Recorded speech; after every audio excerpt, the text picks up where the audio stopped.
की तरफ।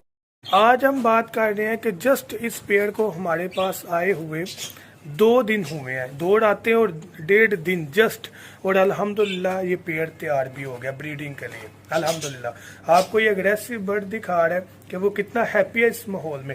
आपसे मैंने हर बार ये चीज़ की है कि यार आप अपने बर्ड को माहौल अच्छा दें और विटामिन कैल्शियम का ख्याल रखें। बाद ये देखें माशाल्लाह बर्ड नर ट्राई कर रहा है, मादा भी मना नहीं कर रही। इसका मतलब कि वो एग्री है। जस्ट ये जो हिचकिचाहट है एक मेरी है और दूसरा ये एक नए माहौल की है, वरना माहौल में ये बर्ड बिल्कुल हैप्पी हैं। पेड़ नया था, ऐसा नहीं कि लगा हुआ पेड़ लाया हम, नया पेड़ था अल्हम्दुलिल्लाह।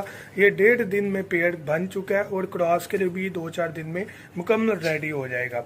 अब इसकी बात करें, ये भी पेड़ मुकम्मल बन चुका है, अभी ये दाना खा रहा है, वरना ये भी चूंच एक्सचेंज करना थोड़ा थोड़ा शुरू हो गया जस्ट 1.5 दिन में। इसका केस कोई और है, इसकी मादा अंदर है, वो मैं अलग से वीडियो बनाता हूँ क्या इशू है।